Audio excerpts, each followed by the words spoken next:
Hello all, myself Nikita Ji. I will be teaching you people taxation TYBMS subject of 6th sem of finance electives. So what are we going to study today? We are going to study registration under GST.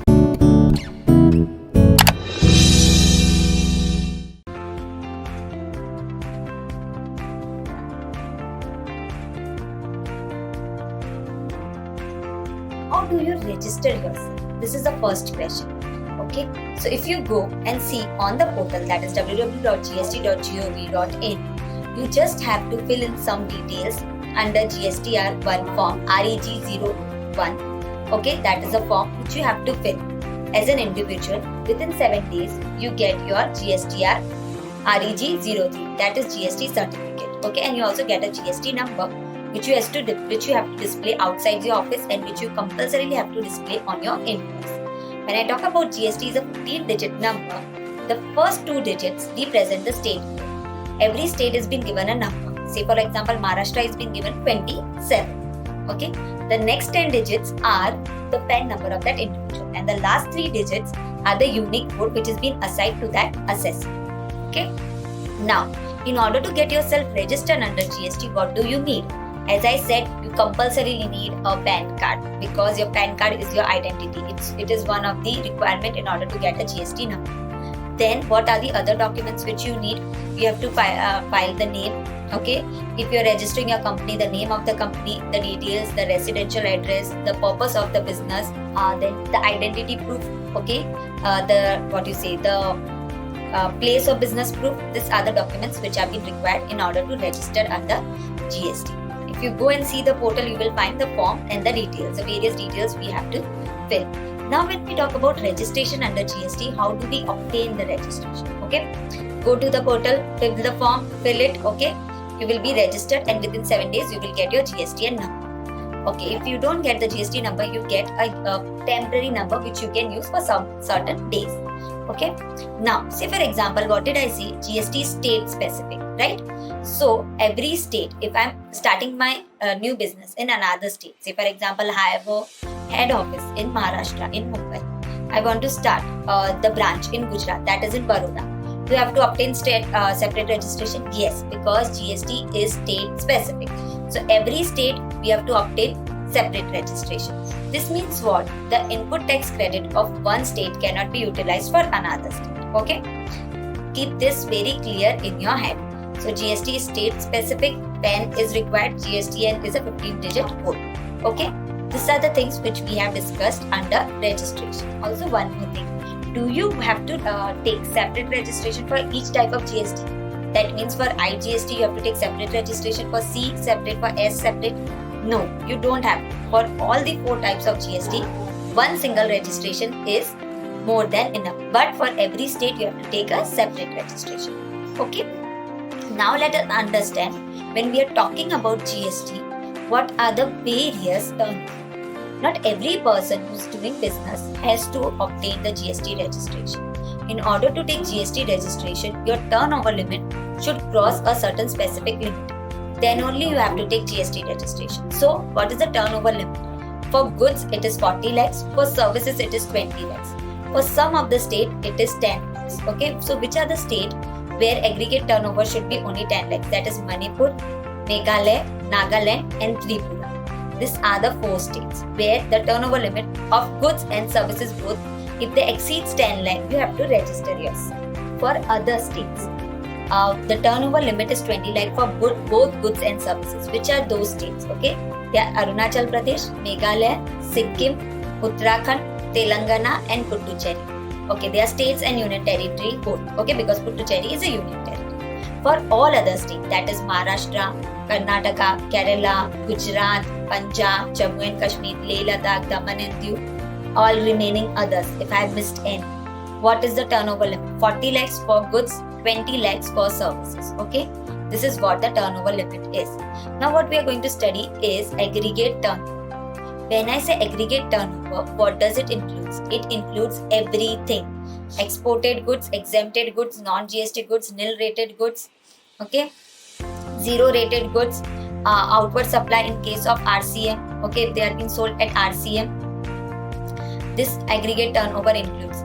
aggregate turnover also include the overall turnover all in on PAN basis. Okay, goods sent to agent, goods sent on approval, goods sent on commission, all of them are being included. But if goods are sent to pure agent, not included. Okay. Now, when I say all of this, what do I mean? Say for example, I'm dealing in bags. So the turnover from bags is 15 lakh rupees, and I'm also dealing in alcohol. The turnover from alcohol is 30 lakh. So 15 plus 30, 45 lakhs. Okay. I'm dealing in Mumbai. So my turnover limit has exceed 40 lakhs. Do I have to register? Yes. So if I'm dealing only and only non-GST goods, say for example, if I'm dealing only and only alcohol, then do I have to register myself? No. Then I don't have to register even if my turnover is 45. Why? Because I'm dealing only and only in exempted. Okay. This is the first condition. Now, say for example, I'm dealing in RCM goods also. Cashews come into RCM. Okay, so my turnover from cashews is 30 lakh rupees, and my turnover from another business, say for example, I'm doing jewelry business. Turnover from jewelry is 15 lakh rupees. So total amounts to 45. Do I have to register? Yes, I have to register myself. Okay, these are the things. Now, what does it exclude? It excludes goods sent on job worker. If the goods are being sent to a job worker, will it be added in your turnover? No, it won't be added. Inward supply on with RCM is paid. If I pay any RCM on inward supply, will it be added in my aggregate turnover? GST is also being excluded from your aggregate turnover. Okay, we are talking about PAN basis. What do I mean? Say for example, I'm registered in Nagaland, I'm registered in Mumbai, and I'm also registered in Gujarat. So, if the PAN number is same for all the three registrations, my aggregate turnover will be the total of all the three states. Okay, so now say for example, from Maharashtra it is 3 lakhs. Okay, from Gujarat it is 4 lakhs, and from Nagaland it is 4 lakhs. So 4 plus 4, 8 plus 3, 11. So do I have to register myself? Yes. Why? Because the turnover limit of Nagaland is only 10 lakhs. Okay. So the moment I go to a specific state, okay, or a special state where the turnover limit is less, then my turnover limit automatically decrease and I have to register myself. Okay. This is what we talk about registration.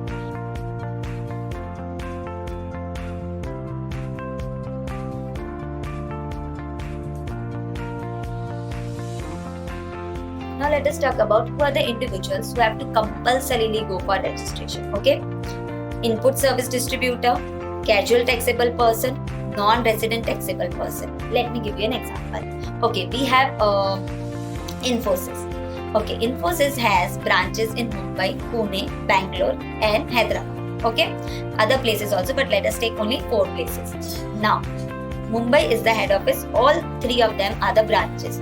So Mumbai office will be taking the software, they will be paying the software amount, and the amount will be distributed among all the 3 branches.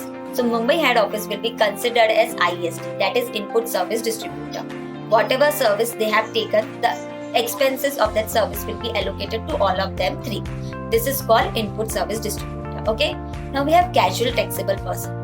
For casual taxable person, these are individual who go in a particular state and they reside there for 90 days or say for 6 months, and then they come back. Basically wedding planners, okay, those who are organizing or hosting a show, these all individuals are called casual taxable person. Okay, non-resident taxable person, those who are residing outside India but doing services here, okay, providing goods and services. Say for example, I am giving my property on rent but I am an NRI, okay, so I will be called as non-resident taxable person. Then other individuals who are every interstate supplier. If I am supplying goods, okay, from one state to another, do I have to compulsory register? Yes. Interstate supplier of goods, not services. Okay, currently not services. Okay. Then the next one is person who is liable to deduct TDS and TC. Person having an inward supply on reverse charge basis, they also have to compulsory register themselves. Okay. And person pure agents also have to compulsorily register themselves. Okay, these are the compulsory registration. Who are the persons who are not liable for registration?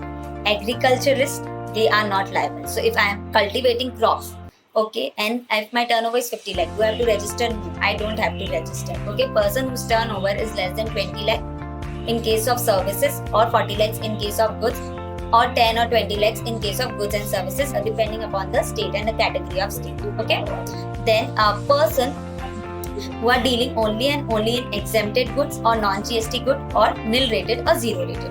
Do they have to register? No, they do not have to register. And any other class or person of class who are being notified by the government, do they have to register? No, they don't have to register themselves. The next topic which we are going to study is a procedure for registration. What is a procedure?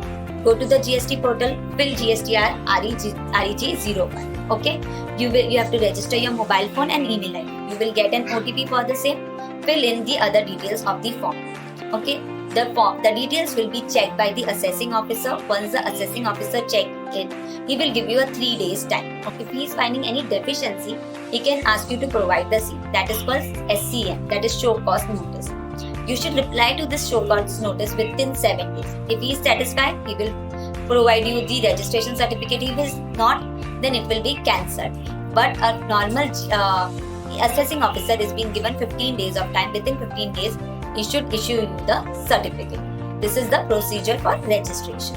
Say for example, if you want to amend any detail under GST registration, if the details are simple, say for example your mobile phone, okay, or your email ID, you can change it immediately. That means submit it within 3 days, it will be automatically changed. But if you are changing a place of business, in this case, you have to fill in the details. The details will be checked by the assessee and he has to revert within 15 days. Say for example, he is not satisfied. Okay, he will issue your show cause notice within 15 days. So you have to reply to that show cause notice within 7 days. Once you reply, then automatically the changes will be recorded. If he is satisfied, if he is not, then again the procedure will start. This is called amendment of registration. Then we have cancellation and revocation of registration. You can cancel your registration if your turnover limit is less than 20 and 40 lakhs or 10 lakhs. Or either the assessing officer, the commissioner, they have a right to cancel the registration if they feel any of the details provided by you are false. Okay, so this is what we talk about cancellation and revocation. So we are going to do a sum on registration. Now if you see in this example, we have taken all the 3 categories of goods which he is dealing with, that is taxable, tax-free and export. So are we going to add all of them? Yes, we are going to add all of them when we are going to calculate the ATO, that is aggregate turnover of an individual, in order to understand whether a particular individual is liable for registration or not. In this case, we are assuming it that it is it is a sale of goods and not a service. Okay, so how are we going to calculate it? First, we are going to take the first day, that is on 1st September. What is the total amount of goods which he has sold, including taxable, tax-free and export? He has sold total 14 lakhs of goods. That is 3 plus 1, that is 4 lakh plus 10, 14 lakh. In the second day, that is 3rd of September, how many quantum of goods he has sold? That is 3 lakh plus 50 plus 15 lakh. So it amounts to 18 lakh 50,000. Okay. So now 18 lakh 50,000 plus 14 lakh. How much does it amount to? The total quantum for the second day is 32 lakh 50,000. Okay, so is he liable for registration yet? No, because the total quantity should exceed, the total ATO should exceed 40 lakh rupees. So on 3rd September also he is not liable for registration. So we are going to check on 14th September, that is the 3rd day. Okay, is he liable for registration? Okay, so it is 3 lakh 75 plus 15 lakh. So how much does it amounts to? It amounts to 18 lakh 75,000. Now in this case, is he liable for registration? We are going to check that. So the 3rd day total is 18 lakh 75,000 and the total of both the first and second day is amount to 32 lakh 50,000. Is he liable? Yes, now he is liable for registration. Why? Because the total amounts to 51 lakh 25,000. That is more than 40 lakh rupees. Okay. So hope you understand what am I trying to say.